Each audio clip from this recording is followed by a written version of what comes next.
दे सके। धन्यवाद महोदय। धन्यवाद।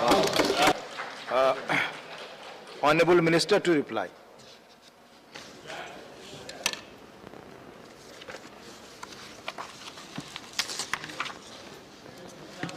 So thank you very much, sir. And I thank more than about 15 members, 16 honorable members who participated in this debate.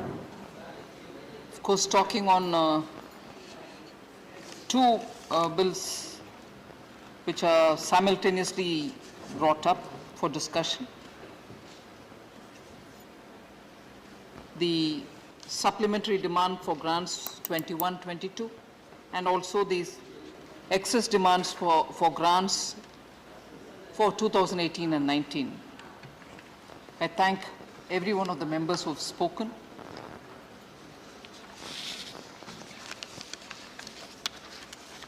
Quite a few points which are part of the supplementary demands have been raised with questions about why at all such demands will have to be raised by the government if only it looked into these matters in time.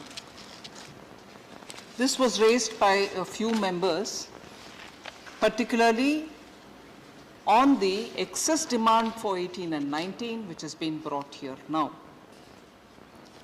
I would like to take a minute to explain as to why the excess demand for grants pertaining to 2018 and 19 is coming in now in 2022.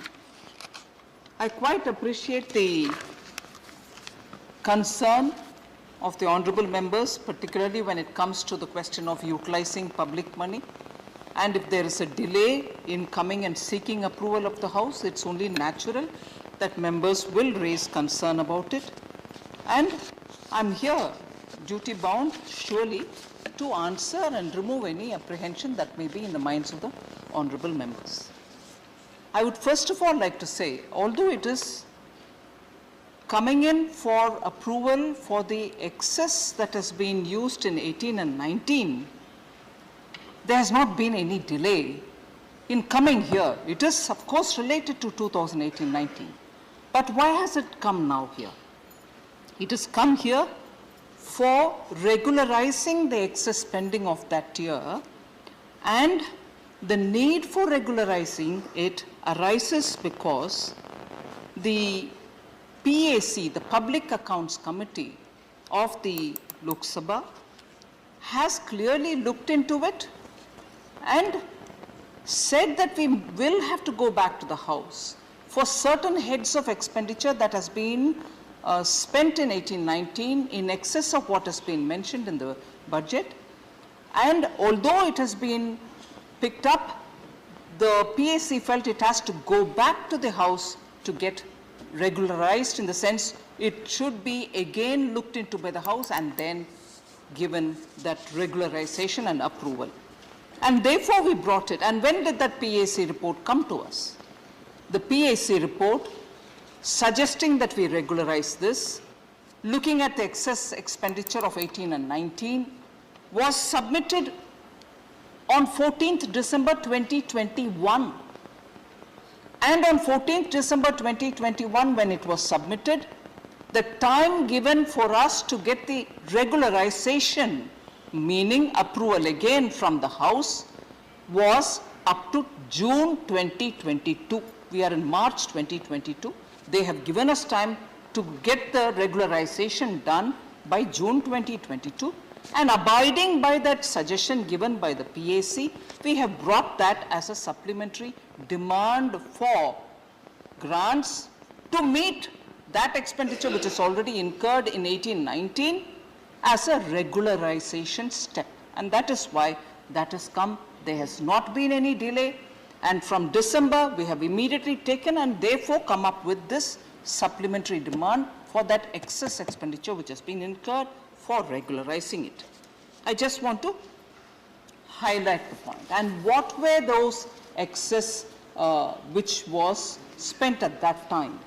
And if we can very quickly highlight the point, I would strongly believe that the members would appreciate as to why those expenditures were incurred and why, after the PAC having had a look at it and felt that it might be better for us to go to the House to have it regularized. The amounts spent were clearly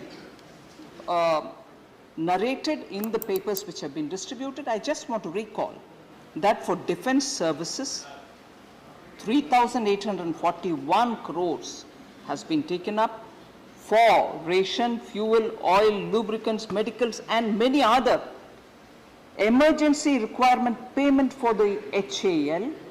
We are talking about 1819, sir. I'm sure the honorable members will recall the circumstances in which these expenditure would have been incurred. For statutory and customs duties for critical ammunitions which were being brought in, imported stores, replenishment of and procurement of airborne and ground weapon armaments, and so on.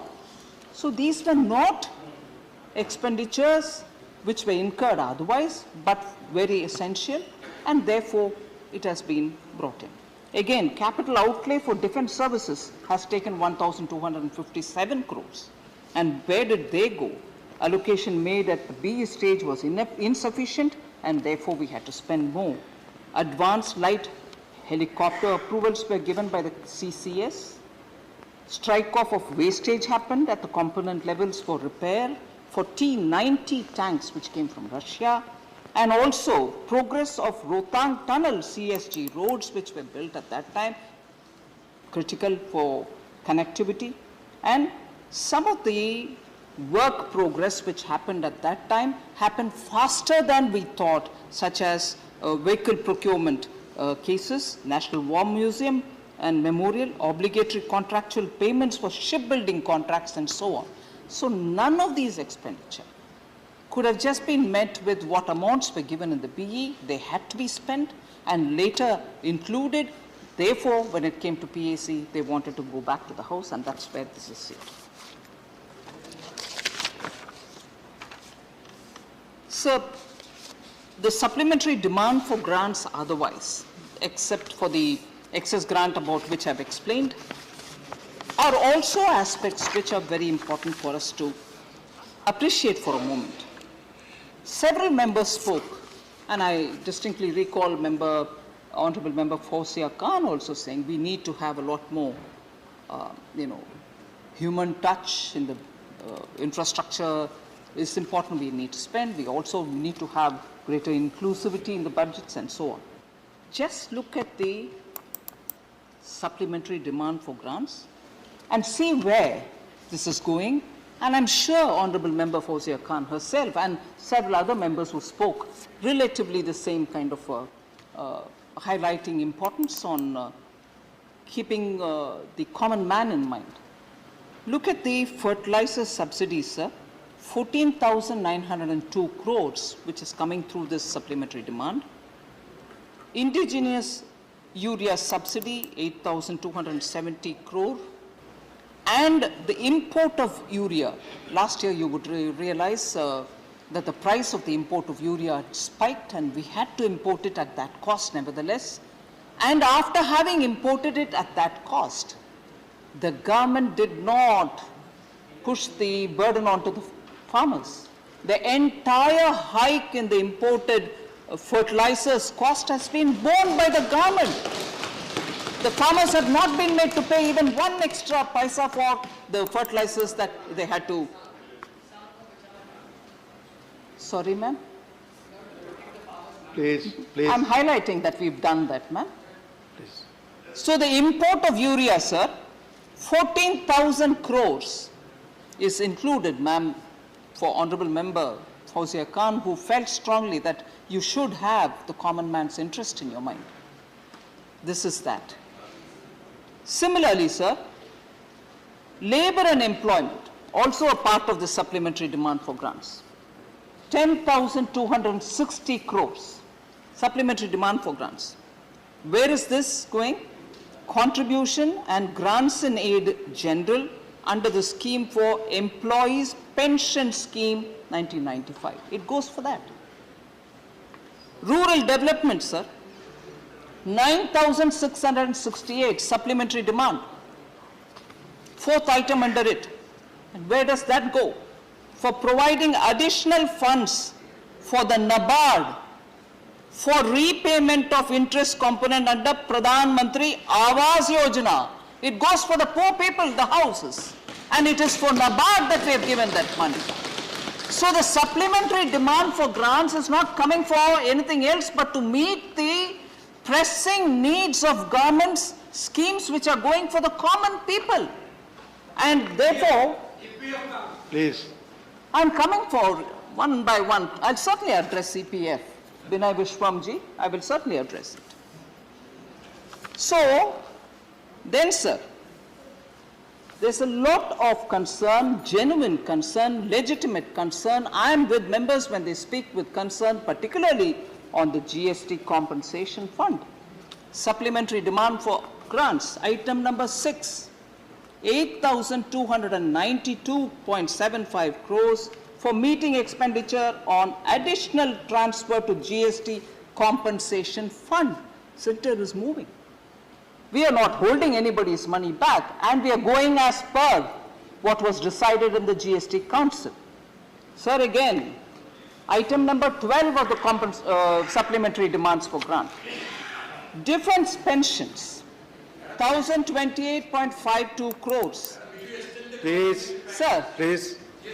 Please, let her speak. So, item by item, I can highlight to say that the supplementary demands for grants is just in time to meet those very important common man related schemes, and it is for that this set of demands have come. So I'll probably just miss out naming the honorable members, but the issues which they've raised I'll try to address.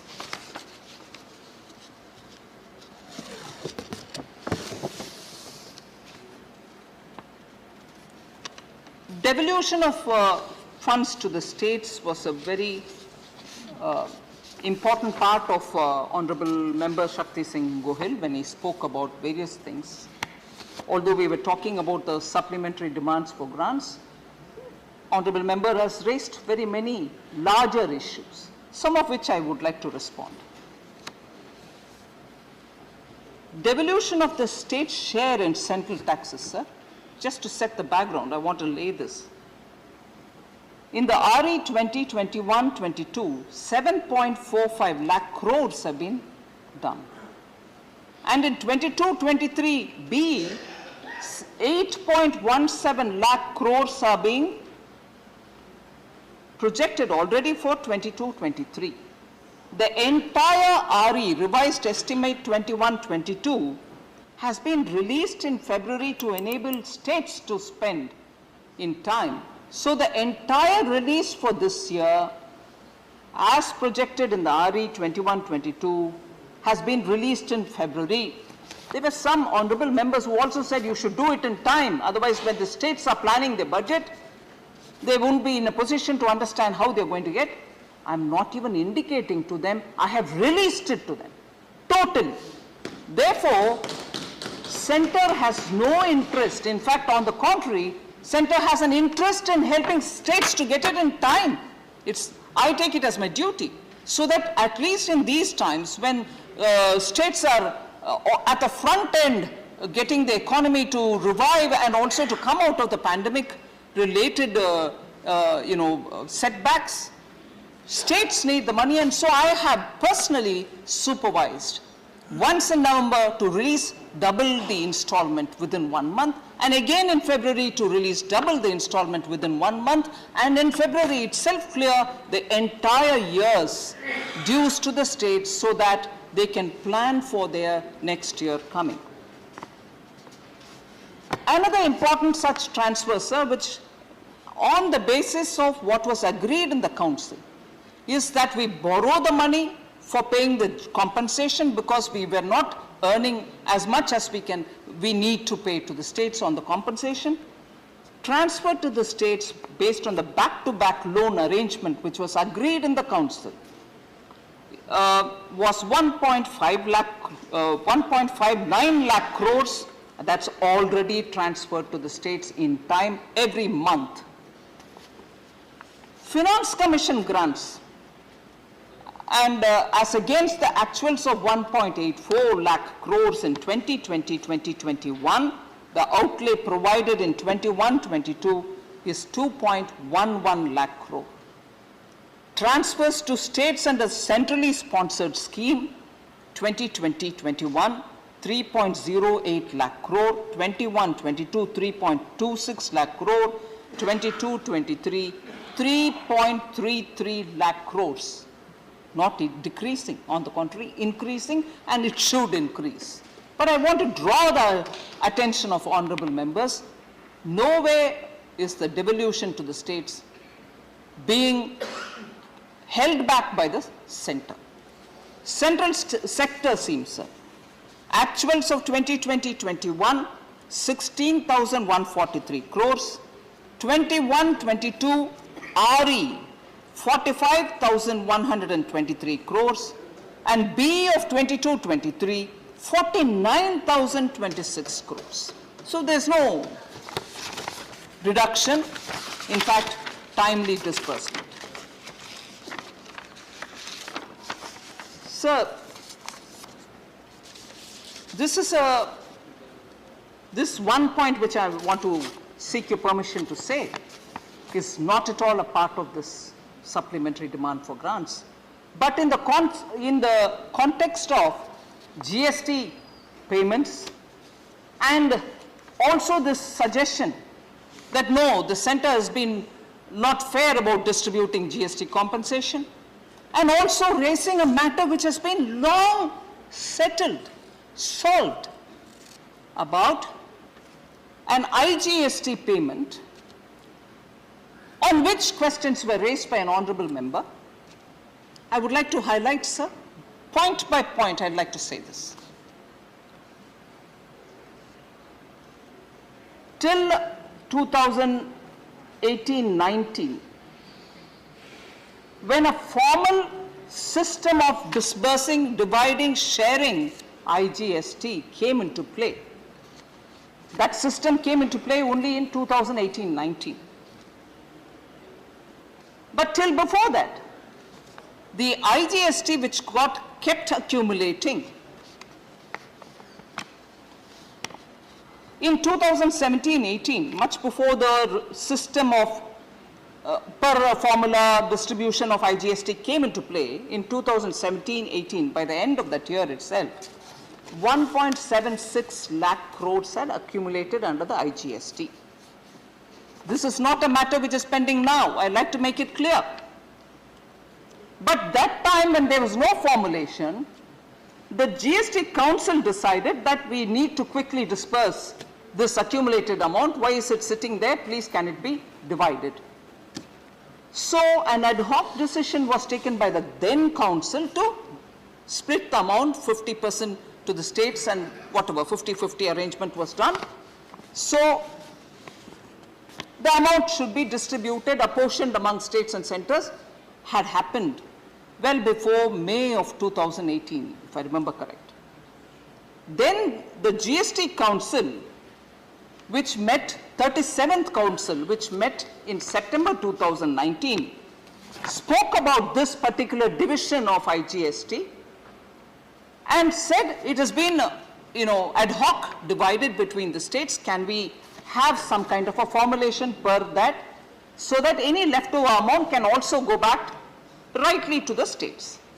So in September 2019, a group of ministers was formed, and that group of ministers went into the detail of how this division had been formulated, before the formulation came to place, how it was divided, what is the amount left behind, and how is that going to be shared. Now this group of ministers, I'm not sure if Honorable Member Sushil Modi is here, under his chairmanship when he was Deputy Chief Minister and Finance Minister of Bihar, he had gone through this whole thing along with other ministers, and on 4th December 2019, this group was constituted, and a report came in to see how it has to be divided, and if any excess that was paid to any one state, how is that to be retrieved? Should it be retrieved then, or should it be retrieved later? all this had been gone through in greater depth. On 16th May 2020, I had taken a decision after looking into all the recommendations which have come that this amount should be apportioned and consequential transactions should also be all carried out, so that entire issue of IGST and the pending payments, excess payments, reversal of excess payments, all that had been threadbare put in file, and reversal of transaction was split in 2 different stages. Even that had been accomplished, where in the first step 33,412 crore was transferred into the compensation fund, because from consolidated fund you don't deal with GST. Compensation fund is the one which receives it. The result of recovery of compensation given to states as a result of release of IGST, which has to be shown to them. In November 2020, sir, another 25,058 crore was released to states as the remaining share of that IGST issue, which was pending for the states. In all, through these 2 releases, central government released 58,470 crores from the Consolidated Fund of India for that transaction of the IGST, which till before 2017 and 18 did not have a formulation, and the GST Council had only ad hoc decided, please split it between the states and center. That entire episode had been gone through a GOM, which had all ministers in it. From the GST Council, a lot of ministers headed by Shri Sushil Modi, and after which, based on the recommendation, that entire episode of IGST pending payments had been cleared well before December of 2020. So I want that to be clearly put on the table, sir, so that members who would want to see it and get more details can get it. So IGST, no more pending amounts. Now everything goes per formula, per month, as it is collected, and there's nothing kept back.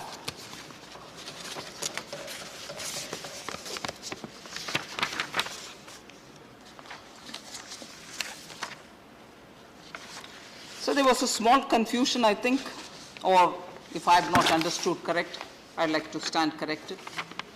Talking about GST cess collection, based on which compensation is paid, and that cess in the GST dispensation is levied only on sin goods, and those sin goods are already specified, notified, and mentioned. That is one thing on which the center doesn't do anything. It is per the GST formulation that money keeps going to the states as and when that collection comes into the compensation cess fund. That is the compensation cess, which is under the GST regime. That cess is not to be mixed up with, say, the education and health cess, or the road cess, or any such cess which the central government collects, over which the usual observation would be, oh, well, that doesn't come under the part of the Finance Commission's devolution formula. It is something which the center takes away. It doesn't come to the states. Of course, it goes to the states, but never mind, that's a different debate. But the GST compensation cess need not be confused with the cess that the central government collects, and that GST compensation cess, the central government has nothing to do with it. It is done and disposed of per the formulation which is in the GST Council. So if there is any confusion about, oh, cesses are all with the government, no, sorry, GST compensation cess is under the control of the GST Council. So there were one or two questions on insurance companies and their increasing losses. So I'd like to respond by saying 5,000 crores have been proposed for recapitalization of public sector insurance companies in this third batch of supplementary demand for grants. This recapitalization, sir, is linked with improvement in certain performance indicators of these companies. This will help them to reduce their losses and to improve their overall financial condition. Because we are talking of insurance companies also, and because many members raised this issue, sir, eligible policy holders of LIC will also be entitled to get the IPO issue, because there is a reservation of up to 10% of the issue size for policy holders, and they may also get a discount on the offer price. So as regard the LIC issue, policyholders' concerns were raised, and also on the embedded value itself. Member Shantanu Sen had raised it. The embedded value, so the Indian embedded value of LIC has been calculated in an extremely scientific way and disclosed in the draft red herring proposal which was filed with the regulator and which now has been put in the public domain. The IEV of LIC is actually an actuarial metric, and it's based on the value of in-force business and has been reported by globally renowned actuarial firms. So investors and experts, particularly belonging to the actuarial field, have assessed the overall valuation of the life insurance company based on the IEV, and also the financial statements are also available for people to have a look at it. So EPFO, Binay Vishwamji, I can't see him here. And also I think Priyanka Chaturvedi ji had raised the EPFO issue. So EPFO has a central board, which is the one which takes the call on what rate has to be given for them. And they had not changed it, I don't know, for quite some time. They've changed it now. From 8.4, it has come down to 8.1. And on that, a lot of questions were raised. And I appreciate I quite recognize the concern of the honorable members. It's a decision taken by the central board in which representatives of the various segments which are part of the EPFO are all seated in the board, inclusive of workers' representatives, management representatives, government representatives, all of them are seated in the board. And they have taken this call to bring it down to 8.1. And I think the Honorable Minister, Bhupendra Yadav ji, had explained as to why he had to take this call. I just want to place before Honorable Sir, you, and also to have it put on the record of the government, of the Rajya Sabha, Sukanya Samriddhi Yojana is at 7.6%. Senior Citizen Savings Scheme, sir, is at 7.4%. PPF is at 7.1%. State Bank of India's highest rate given for some portfolio, which is like 5 to 10 year fixed deposits, is at 5.50%. And it has a markup for senior citizens, which takes it to 6.3%. Government's own borrowing, the G6, on an average for across various tenors, is at 6.28%. That is, if government goes to borrow from a certain fund, it has to pay that kind of a rate. With all these, the EPFO has taken a call to give it at 8.1%. I just want to lay these facts before, sir, so that the fact that EPFO's central board, which has representatives from various different stakeholders for the pension fund, employees' pension fund, have taken a call. 40 years it has not been brought down to, yes, 40 years. There are today's realities which do keep us in the context of decisions which are being taken by a central board of the EPFO. It has yet to come to the finance ministry for approval. But the fact remains, these are the rates which are prevailing today, and it is still higher than the rest of them.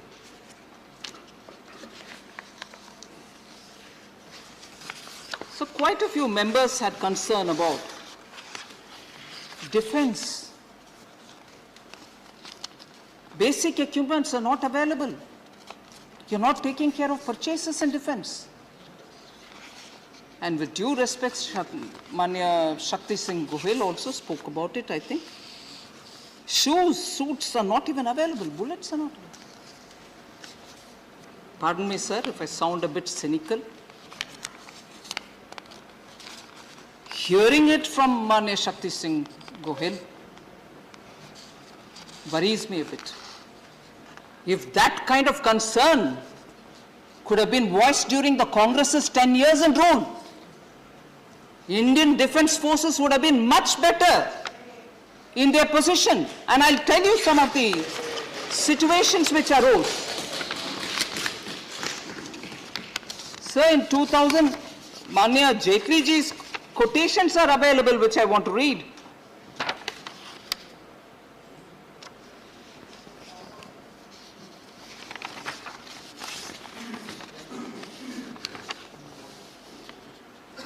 Even the CAG's report, sir, it said no significant improvement in the availability of ammunition. September 2016, talking about an earlier term.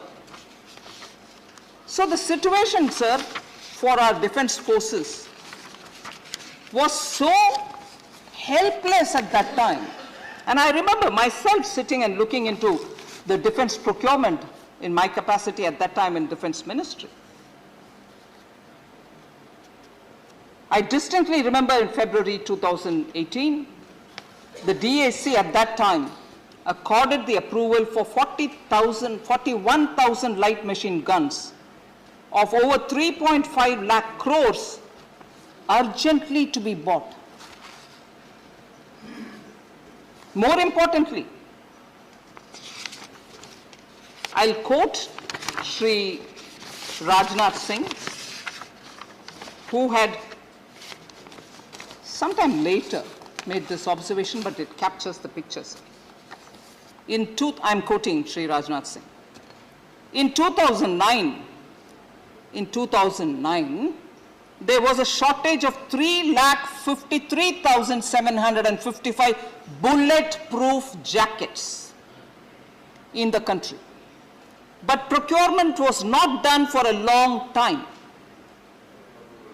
A request for proposal for procurement of 1,86,138 bulletproof jackets has been issued in April 2016, and the tender in this regard was allotted in April 9th, 2018 to an Indian buyer. It addresses, unquote, it addresses two things, sir. That we had very quickly ramped up purchases of essentials, inclusive of bulletproof jackets, and I'll give you other examples of what other things were bought also, and also making sure that such essentials for our soldiers are bought from Indian buyers. Atmanirbhar defense, sorry? You want the name of the supplier so that you can accuse me of doing some crony business? Not at all. Vinay Viswamji, please. Vinay Viswamji, please. No, please. Not a please. Kindly please explain us why and what provoked you or prompted you to close down the defense ordnance factories. No, I'm coming to Thank that. you. Don't keep asking me a Thank you. question for which I've already said I'll answer. I'll answer Please. that. I'll answer that. Sir, so for people who are worried about basic essentials for defense, for soldiers, for their guns, for their bulletproof jackets, for the bullets, for the carbines, and even for fighter aircrafts. 10 years of Indian defense history has recorded nil purchases, sir. 10 years were lost. 10 years were lost that after 2014, rapidly we had to buy from pin to aircraft, everything. And I will go on repeating a list of things, sir, which made our defense made our defense completely disarmed. And I will repeat this line that Honorable Member Shakti Singh Gohel, with such intensity when he questions me, I would say, I wish he had said this during that set of 10 years, when none of this was done, none of which has been purchased. Oh yes, please. Please. मैं सिर्फ यही request करना चाहता हूं कि आप CAG report जो है, मैंने आपको पैराग्राफ दिया, मैंने आपको चैप्टर दिया, मैंने आपको साल दिया, मेरा कोई एलिगेशन नहीं था. This was the fact bye a independent constitutional audit agency. So kindly reply on those things rather than going here and there blaming previous government, this government. I didn't make any political observation. I raised the concern which was highlighted by the independent constitutional agency, sir. So therefore, the points that we will raise, and when I address it, no, it's not, you can't be talking about some other time. I've asked you a specific point on which you please give me a reply. I'm giving specific points and replies for that. But in defense, nothing arises overnight. The legacy problems are also festering us that we are trying to address that in... Please. Yes, 10 years was even longer time. Yeah. 10 years was even a longer time when nothing was purchased, sir. Let us concede that point. Please. 10 years' procurement is being done in 7 years, will have to be appreciated, sir. Sir, so defense, Honorable Member Priyanka Chaturvedi also felt that defense expenditure, defense allocations have come down. I'd like to just highlight, sir, when we are talking of defense and defense-related allocations, there are 4 broad headings. They are not clubbed into one because the purposes are so drastically different from one another. Civil expenditure for defense, revenue expenditure for defense, capital outlay for defense, and defense pensions. So I'd like to just draw the attention of the Honorable Member that not on any one of those heads in the last 4 years has there been a reduction in the outlays. Instead of reading each one of them, I'll just read 1920 actuals to 22-23, but I'll submit this paper so that the details can be seen by the members. Civil expenditure, sir, 1920 actuals, 16,522, 22-23 BE, 20,100, and the trajectory is only upward going. Defense services revenue, 2,07,572, whereas now it is 3,33,000. Capital outlay on defense services, sir, 1,11,000 odd, and now it's 1,52,000 odd. Defense pensions, sir, 1,17,000 odd.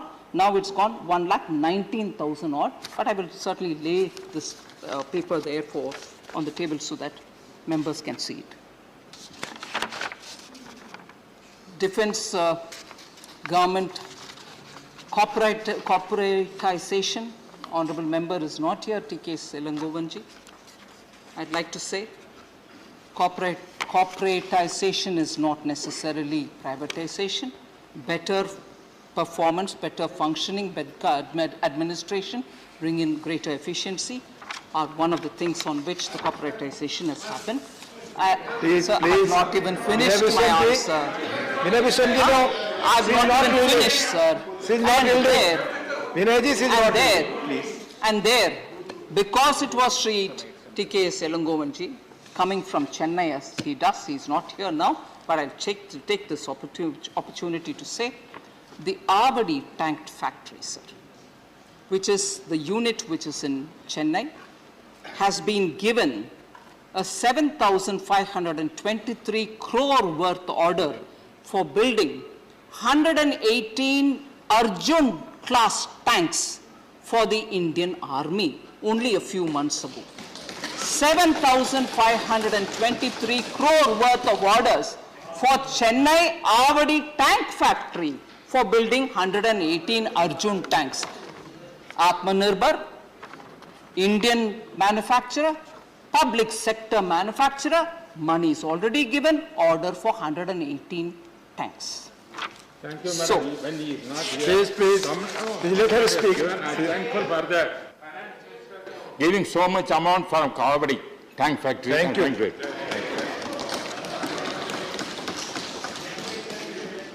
So questions were raised on food subsidy, fertilizer subsidy, allocation on Manrega, reduction in the outlay for health, and also negligible increase for social sector.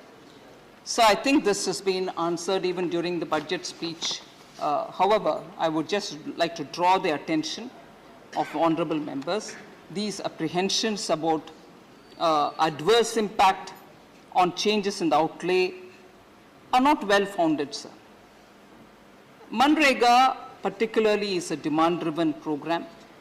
So as and when demand comes in, we do place it. The amount in 21-22 BE, sir, is 73,000 crore. And the actual, meaning the RE, revised estimate for 21-22, is 98,000, much higher than the BE. But the BE this year, for 22-23, for the year beginning April 1st, is 73,000 again. So we've not reduced from the BE of last year. Meaning the current running year's BE is exactly the BE we have given for the forthcoming year commencing 1st April. And let me remind you, the RE for this year is already 98,000. Please, Vinay Viswamji. Please, let her speak. Please.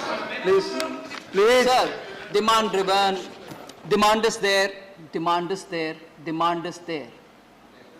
Provision is made, provision is made, provision is made whenever there is a demand.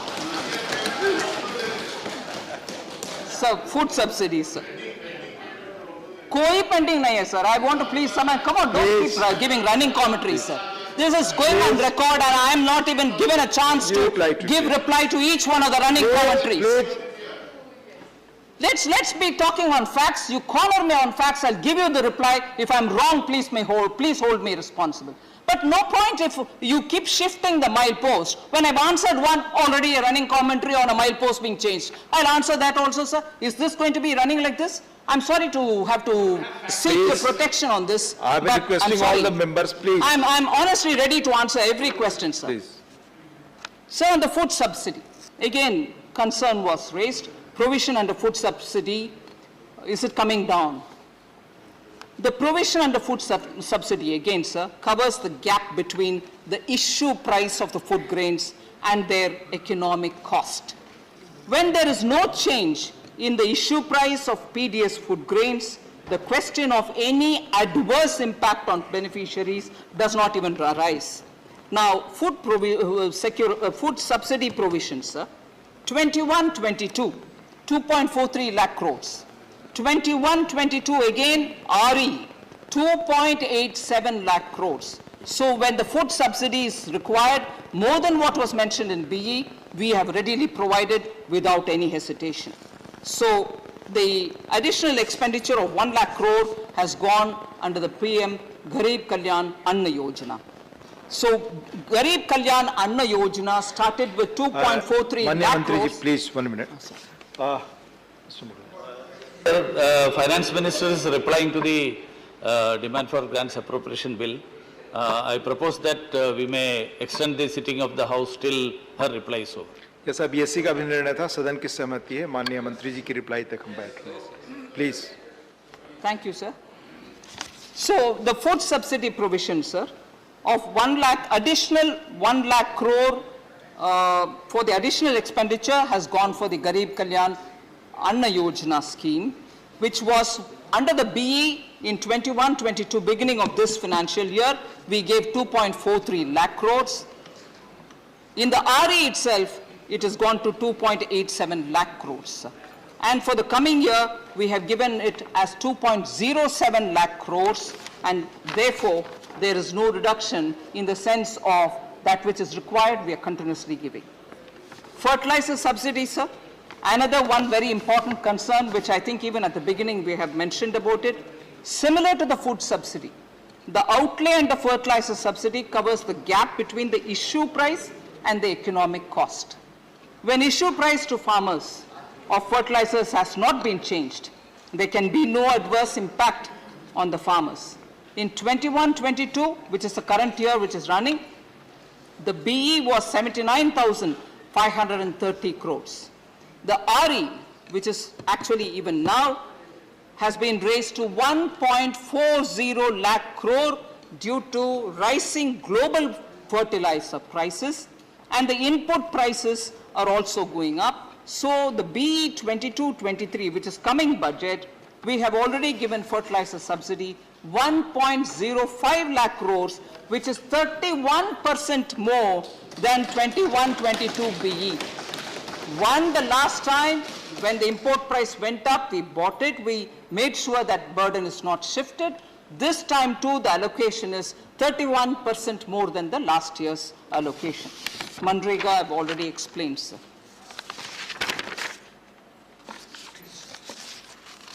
So largely, I think issues raised by honorable members have all been, I think, addressed.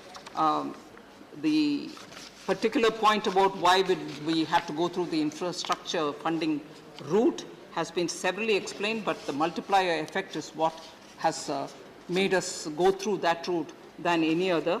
Revenue expenditures multiplier effect is not substantial, and therefore we have chosen to go through that route.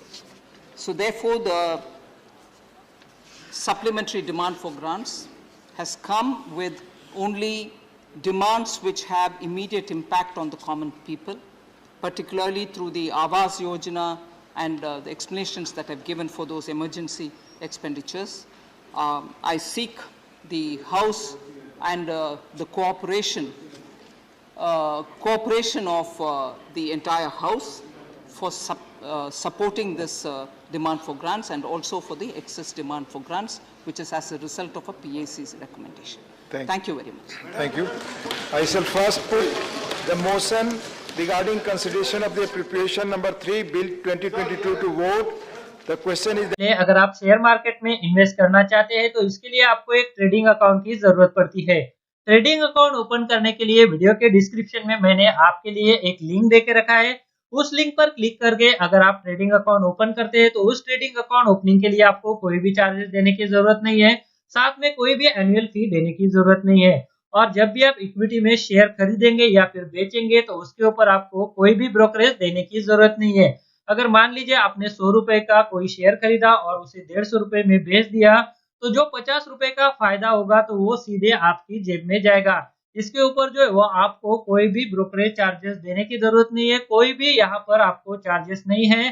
तो इसके लिए अगर आप account open करना चाहते हैं तो video के डिस्क्रिप्शन में मैंने एक लिंक दिया हुआ है, तो उस लिंक पर क्लिक करके आप घर बैठे ऑनलाइन एक डीमैट अकाउंट ओपन कर सकते हैं।